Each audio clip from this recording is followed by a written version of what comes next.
It was a Tuesday, or at least, I think it was. Days blur together out here, you know. I was just trying to grab some more canned beans from the old supermarket on Elm Street, the one with the flickering neon sign that used to say, fresh every day. Ha! Now it just hums a broken, eerie tune. I remember the panic starting small, like a whisper that grew into a roar. First, it was the sirens, constant and shrill, then the screams. I peeked through the dusty window, my heart hammering against my ribs like it wanted out. That's when I saw it. Mrs. Henderson, bless her soul, the sweet old lady who always gave me cookies, well, she was biting into Mr. Abernathy's arm. His screams were gurgling, choked off as she tore at him, her eyes glazed, milky white. It wasn't her. Not the Mrs. Henderson I knew. She was just a husk, driven by something primal, something hungry. The transformation, it's fast, and it's horrific. You see the eyes go dead, the skin turn gray and clammy, the mouth stretch impossibly wide. And then they're on you. The sounds they make, it's not human anymore. It's a guttural, scraping noise, a constant moaning that chills you to the bone. I barricaded myself in the back room of the store, surrounded by shelves of expired goods. The smell of decay, even before this, was bad. Now, it's a suffocating perfume. Days turned into nights, marked only by the shuffling and snarling outside. The hunger gnawed at me, a constant ache in my gut. I found a half-eaten granola bar, the kind I used to feed to the squirrels. Now it felt like a feast. Trust? That's a luxury we can't afford. I saw a group of people trying to get into a fortified building a few days ago. They looked desperate, like us. But then, one of them pushed another out, just to get a head start, and the horde, they just swarmed. It was a feeding frenzy. You learn quickly that everyone is a potential threat, or a potential meal. You are alone, truly alone, even when you're surrounded by the noise of the dead. What would you do if you saw someone you knew, someone you cared about, turning into one of those things? Would you try to save them, or would you run? It's a question that eats at me, a constant phantom limb of my old life. I'm recording this, I guess, on this old phone I found. The battery is almost dead. If anyone finds this, just know that we tried. We really did. Please, if you're out there, remember us. Subscribe if you want to hear more of my story. Give this a like if you think it helps. It's all I can think of doing right now. Just, keep going. The low battery icon pulsed an angry red. I flicked the screen, trying to conserve what little power remained. We were holed up in what used to be a library, the shelves still lined with dusty books, though most had been used for kindling or barricades. The noise outside had died down, replaced by an eerie silence that was almost worse. Every creak of the floorboards, every rustle of paper, made us jump. Sarah was huddled in a corner, clutching a shard of glass, her eyes wide and watchful.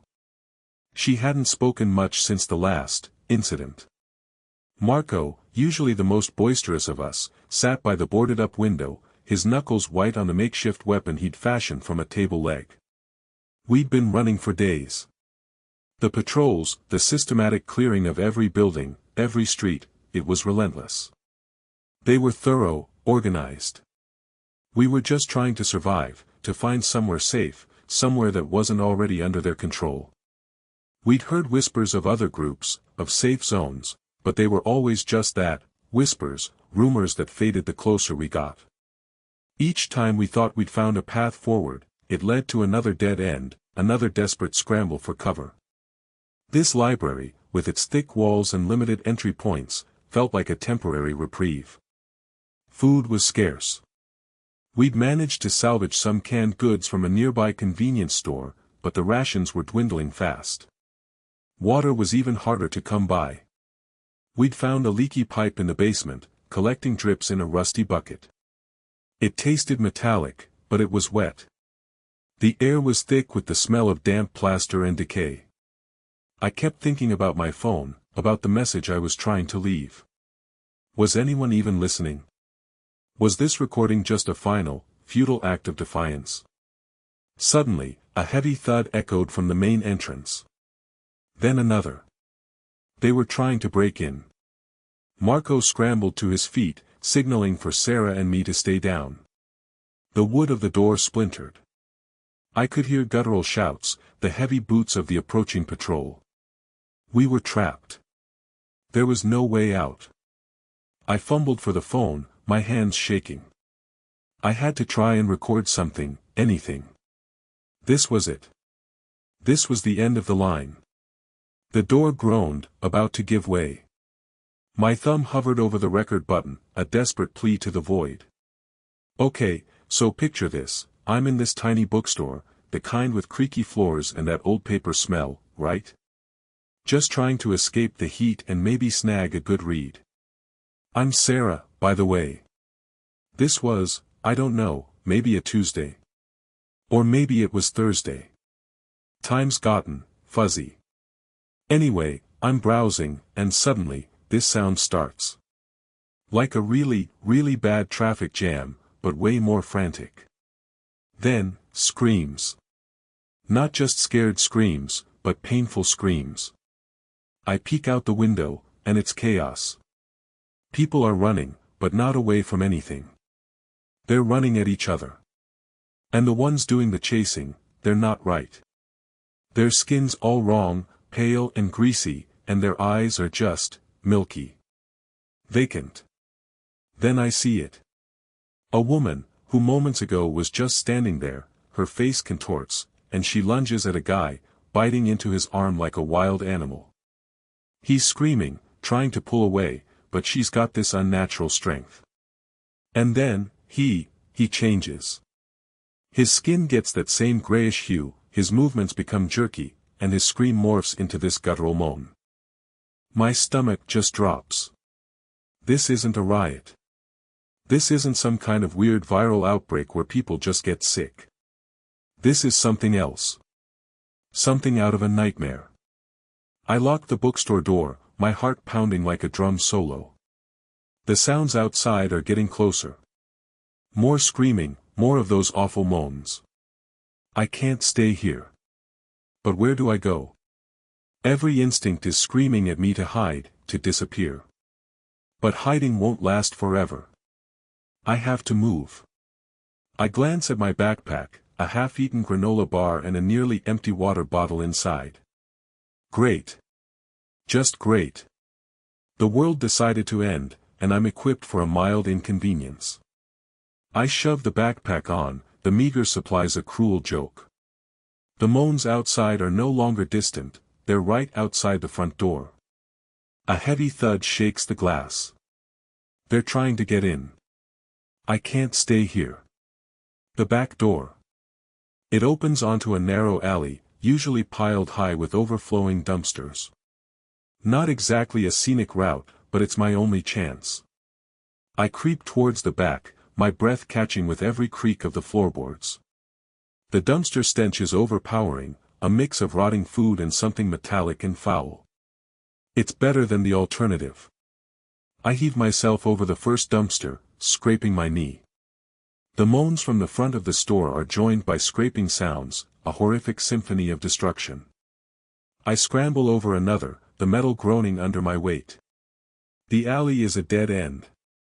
My heart sinks. Trapped. I press myself against the cold brick wall, trying to become invisible. A shadow falls over the alley entrance. It's one of them. Tall, gaunt, moving with an unnatural jerky gait. Its head snaps towards me. Those vacant, milky eyes fix on mine. Panic claws at my throat. There's no escape. I brace myself for the inevitable, for the gnashing teeth and the desperate grab. But then, a flicker of movement at the far end of the alley. Another figure, smaller, running. It's Sarah. I can tell by her bright red scarf, even in this dim light. She's shouting my name, a hoarse whisper. The thing in the alley pauses, its head swiveling between me and Sarah. It seems confused, its primitive instinct struggling to process the two targets. This is my chance. I don't think, I just run. Towards Sarah. Towards the opposite end of the alley. The creature lets out a guttural growl and starts moving, not towards me, but in the direction Sarah came from. Sarah reaches me, grabbing my arm. This way, she gasps, pulling me along. She knows another way out, a small gap in a fence further down. We squeeze through, emerging onto a deserted street. The sounds from the bookstore are fading, replaced by a chilling silence. We run, not knowing where we're going, just away. The world outside the alley is eerily still, the usual city sounds absent. We're alone, in a way that feels both terrifying and strangely freeing. We keep moving, two tiny specks in a suddenly vast and empty landscape, the future an unwritten, uncertain page. Okay, so imagine this, it's just another Tuesday in Chicago, you know. I'm Leo, by the way, working my usual shift at a little diner near Millennium Park. Business was slow, nothing crazy. Then, the screams started. Not just one or two, but a wave of them, like a tidal wave of pure terror washing over the city. People running, tripping, falling, and then, well, you don't want to know the rest. I saw it all from the diner window. A woman, right in front of the park entrance, just ripping into another person. Not like a normal fight, no. It was raw, animalistic. Her eyes were glazed over, blood all over her face, and she was just tearing flesh. Then the guy she was on, he started moving. Jerking. And then he was up, and he wasn't human anymore. His skin was gray, stretched tight over bones that seemed to be pushing out. His mouth hung open, a black void, and these guttural groans, it was a sound that burrowed into your soul. My first instinct, man, was just disbelief. Like, this isn't happening. This is a movie. But it was real. The panic hit me then, a cold, sharp dread. My boss, old Mr. Henderson, he was frozen behind the counter, eyes wide as saucers. I grabbed his arm, yelling at him to move, to get to the back. But he just stared. Then one of them, a diner patron who'd been slumped in a booth just moments before, stumbled towards us. He was oozing something dark from his nose and ears. It was like his body was just failing, but he was still going. I pushed Mr. Henderson out of the way, grabbed a heavy cast iron skillet, and swung. It connected with a sickening thud, but the thing just kept coming. It was like hitting a brick wall that was somehow still alive and hungry. I didn't stick around to see if it went down. I bolted. I ran. Didn't even grab my jacket or my phone. Just out the back door and into the chaos. The streets were a nightmare. Cars crashed, abandoned. People fighting, not just the infected, but regular folks too. Desperation makes you do crazy things. I saw a guy with a baseball bat beating another guy to death for a half-eaten candy bar. A candy bar. That's how fast everything went from normal to hell. Every corner I turned, another scene of horror. The sounds were the worst, the moans, the screams, the crunching. It's a symphony of death, and it plays on repeat in your head. I managed to find my way to an old, abandoned office building. Security was a joke now.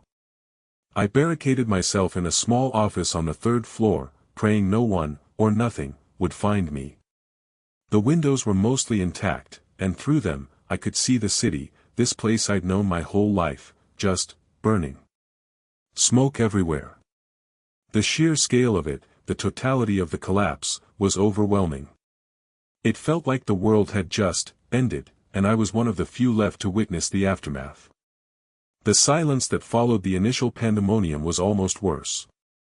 It was a heavy, suffocating silence, punctuated only by the distant, chilling moans that seemed to drift on the wind. Days blurred into a haze of fear and hunger. I found a few dusty water bottles and some stale crackers in a desk drawer. Sleep was a luxury I couldn't afford, every creak of the building sending adrenaline coursing through me. I saw them, sometimes, shambling through the streets below. Twisted caricatures of what they once were, driven by an insatiable hunger. The realization that I was truly alone, completely cut off from everything and everyone I knew, started to sink in. And with that solitude came a different kind of fear, a gnawing anxiety that whispered I wouldn't make it. That this was just a slow, drawn-out end. The silence was the worst part. Not the absence of noise, but the wrong kind of silence. No birdsong, no distant hum of traffic, just the rustle of wind through decaying leaves and the occasional, chilling groan from somewhere outside. Each sound amplified in the quiet, making my skin crawl. I'd boarded up the windows as best I could, but the gaps offered glimpses of a world that was no longer mine. Shapes moved in the periphery, too fast, too jerky to be human, or anything else I could identify. They were them I'd seen from the window, the shambling things. Days blurred into a routine of scavenging what little was left in the apartment. Canned goods, mostly. Water was the biggest concern. I'd found a small stash of bottled water, but it was dwindling fast. Every trip to the kitchen felt like a gamble, a chance for something to be waiting just beyond the door. I'd started rationing my food, chewing each bite slowly, trying to make it last. Sleep offered little respite. It was a shallow, troubled thing, filled with nightmares of those twisted figures, their eyes vacant, their mouths opening in silent screams. One afternoon, a persistent scratching sound at the front door broke through the suffocating stillness. My heart leaped into my throat. It wasn't the usual distant moans, this was close. Too close. I froze, straining to hear. The scratching stopped, replaced by a low, guttural growl. Then, a heavy thud against the wood. They were trying to get in. Panic seized me. I scrambled backward, looking for an escape, a weapon, anything. The apartment felt like a trap, a tomb. The thuds became more frequent, harder. The door frame groaned under the impact. Splinters of wood began to fly inwards. I backed into the furthest corner of the living room, my eyes fixed on the increasingly damaged door. It wouldn't hold much longer. I had nothing to fight with, no plan, just the overwhelming certainty that this was it. The wood finally gave way with a sickening crack, and a shadow filled the opening. It was one of them, its features blurred by darkness and decay, but the unnatural hunger in its posture was unmistakable. Another followed, and another. The space that was once my sanctuary was now a gateway to oblivion. I closed my eyes, bracing myself, the sounds of their arrival drowning out everything else. The gnawing anxiety had been right. This was the end. As the makeshift barrier shattered, the stench of decay and something far more primal filled the small room. The first one stumbled in, its gait uneven, a grotesque parody of life. Its empty eyes seemed to fixate on me, a silent testament to the consuming emptiness within. Then another, and another, their guttural moans echoing the despair that had settled in my gut. I'd held on to a sliver of hope, a foolish notion that I could outlast this nightmare, but watching them pour in, their numbers seemingly endless, shattered that illusion. This was not a battle to be won, but a desperate flight from an inevitable end, a grim confirmation of the gnawing dread that had been my constant companion. In the briefest of moments, my mind flashed back to the quiet mornings before this all began, the scent of brewing coffee, the warmth of sunlight on my skin. These memories, once sources of comfort, now felt like cruel taunts from a lost world.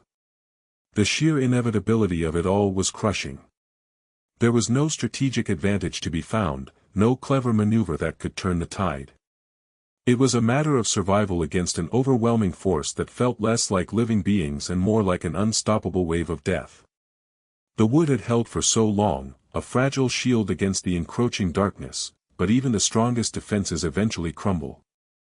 This ordeal has taught me a profound truth: preparedness is not just about having supplies, but about cultivating a mindset that embraces resilience. Always have a backup plan, a secondary escape route, and maintain situational awareness. Even when faced with overwhelming odds, remember the power of staying calm. Panic is a swift enemy, clouding judgment and leading to fatal mistakes. In the direst of circumstances, a clear head is your greatest weapon. Take a deep breath, assess your immediate surroundings, and focus on the next smallest, most actionable step. Thank you for joining me on this journey. The stories we've explored highlight the fragility of our current existence and the stark reality of unforeseen threats. It's a sobering reminder that the world can change in an instant, and that our own vigilance and ability to adapt are paramount. Remember, staying informed and practicing basic survival skills can make a significant difference when the unthinkable happens.